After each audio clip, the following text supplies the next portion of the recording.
Distinguished participants, ladies and gentlemen, warm greetings.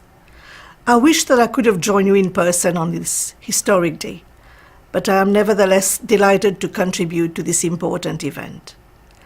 Allow me to first congratulate the Inter-Religious Council on its 20th anniversary and its sincere efforts to promote the message of peace and reconciliation in Bosnia and Herzegovina, as well as its dedicated focus on rebuilding trust within and between local communities, which is a prerequisite for moving forward.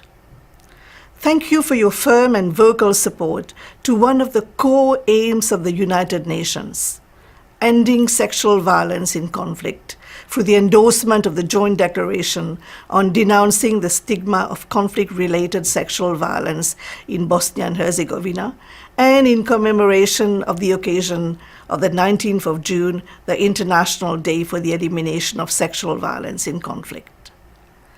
I would particularly like to pay tribute to the survivors of sexual violence in conflict who have been ignored for too long. Rape is a cruel weapon that is as devastating as any bullet, bomb, or blade. It ravages victims and their families. It destroys communities and undermines the chances for reconciliation if left unaddressed. It has also been described as the oldest and yet the least condemned crime of war. Its effects echo across generations, including in the plight of children born of war, who are often relegated to the shadows of society.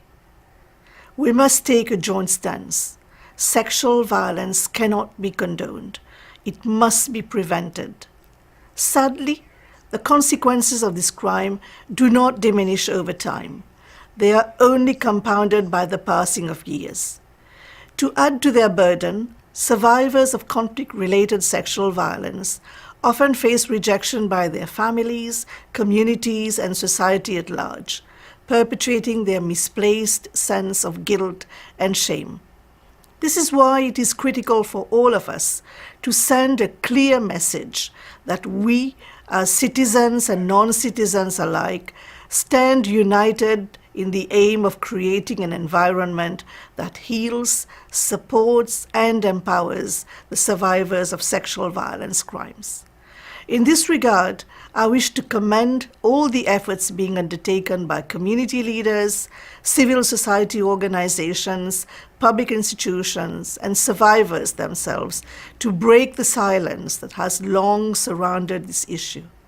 On behalf of the United Nations, we will continue to support and to amplify your efforts in the years to come, including through the UN Joint Programme on Care, Justice and Support to the Survivors of Conflict-Related Sexual Violence in Bosnia and Herzegovina.